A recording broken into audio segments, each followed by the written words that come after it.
The iQOO 3 was a runaway success in the country, and why wouldn't it be? It had the specs, it had the performance, it had the relatively affordable price, and so on.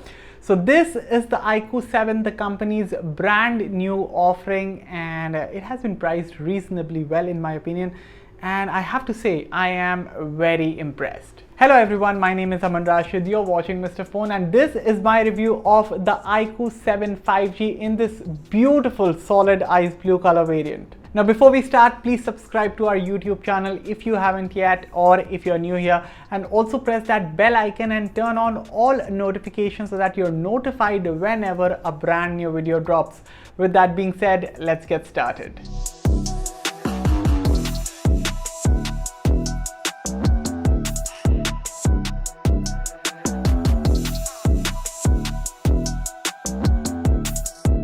Let's start with testing Geekbench.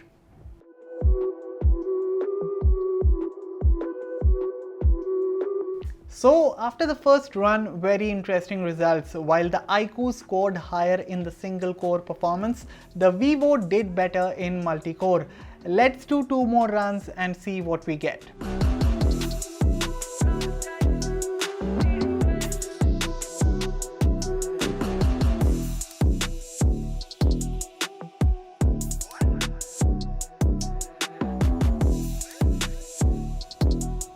So pretty consistent results throughout the 3 runs. Both phones performed neck and neck, solid scores I would say.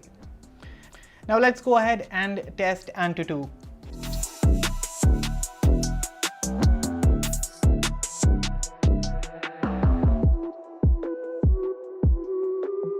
Okay, so Vivo's score is slightly higher, but this is a negligible difference. Both performed superbly. Now the third benchmark test I'll be running is the 3D Mark Wildlife Stress Test. So this one is a 20-minute test that shows how stable your device can perform when you have those long sessions of gameplay. And by the way, at one point Vivo's temperature did get very high that the benchmark test automatically stopped. So there's that. But as for the result, I got a 99.4% stability score for the iQOO 7, which is as good as it gets. For comparison, I checked Vivo X60 Pro's result from the test that I ran the last time. Even Vivo got a stability score of 99.2%. So no doubt the Snapdragon 870 processor can handle some pretty demanding stuff. Finally, time for the last test, that is, we will check the CPU throttling on both the smartphones.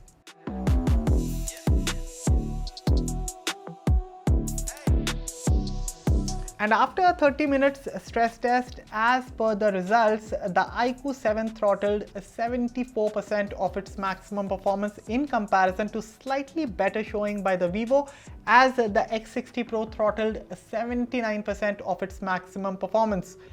So the point of these benchmarks was to show how capable the Snapdragon 870 chipset is in terms of handling anything that you throw at it. And also considering the smartphone comes about 18,000 rupees cheaper than the Vivo X60 Pro, but is on par with it in terms of performance, is something great.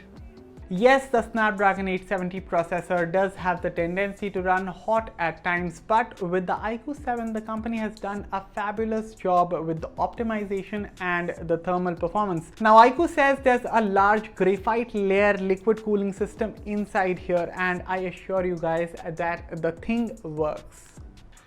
So while playing Call of Duty Mobile, like after each session, I did keep a check on the CPU temperature, which used to be around 55 degrees, and that is very hot.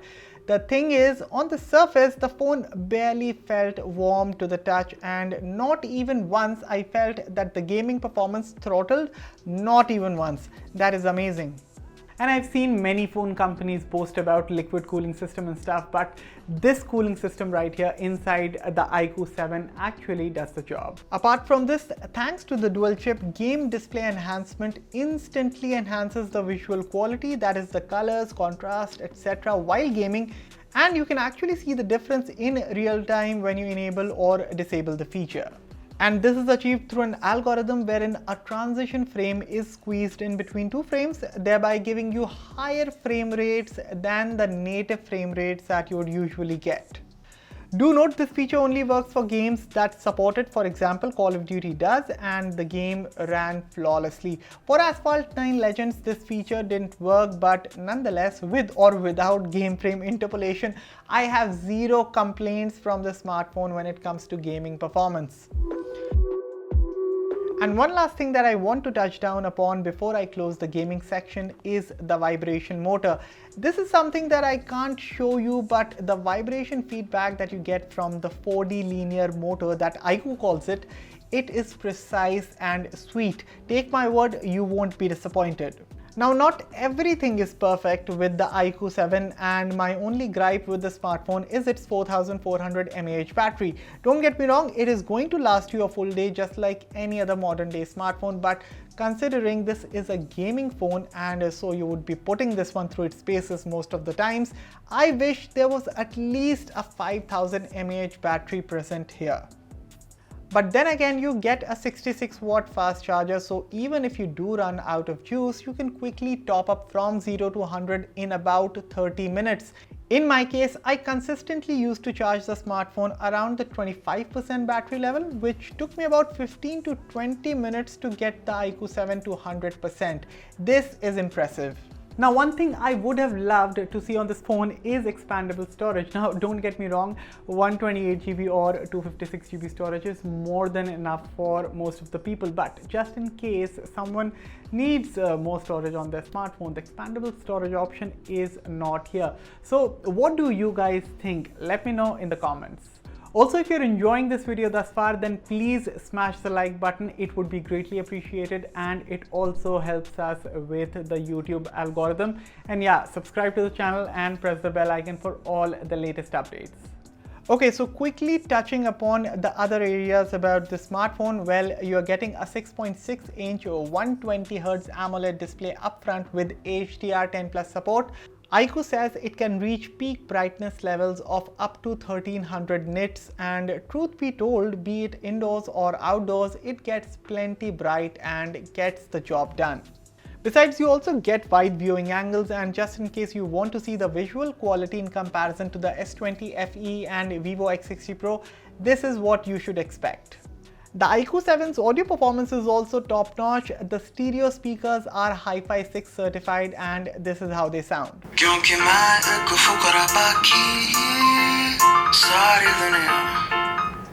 Genius.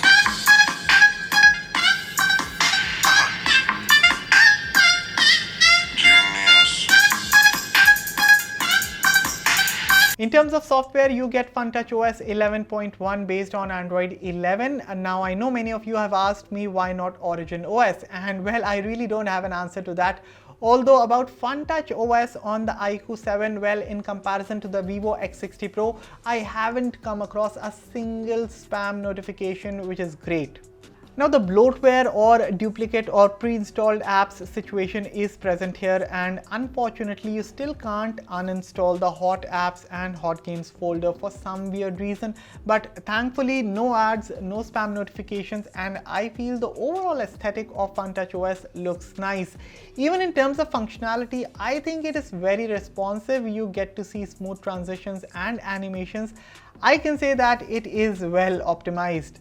Finally, let's focus on the camera. Well, triple camera setup at the back. The main unit is a 48 megapixel Sony IMX598 sensor with OIS. This is coupled with a 13 megapixel ultra-wide camera and a 2 megapixel depth sensor. On the front, there's a 16 megapixel selfie snapper situated in the punch hole. Look at the scene taken from the iQOO 7 and the iPhone 12. First of all, both photos look absolutely stunning. Now, the clouds do look more dramatic in the iPhone's photos, signifying better dynamic range. But in terms of colors, well, colors look slightly more accurate in the photos of the iQOO, which is very surprising to say. And even in terms of detail, I think the iQOO did a tad better job. Even for the wide angle shot, same scene. Once again, I think iQOO's photo is almost as good as the iPhone 12, and truly speaking, both smartphones take excellent photos, and iQOO 7 being able to go toe-to-toe against an iPhone 12 is amazing. In short, the iQOO 7's camera system is generally very capable and is a giant leap when compared to that of the iQOO 3. In ample lighting conditions, shots come out crisp and detailed, dynamic range was excellent, and never did I felt that the colors were boosted. Instead, I absolutely love iQOO's color science. Although photos clicked during the night needs improvement, while details and sharpness in photos are fine, the camera tends to mess up the white balance for some reason, resulting in extra warm looking shots in some cases. Even for selfies, while they're absolutely excellent when taken in ample lighting or even indoors, the same can't be said about the selfies taken at night. Details are off, the output looks smoothened, and the white balance was also inaccurate.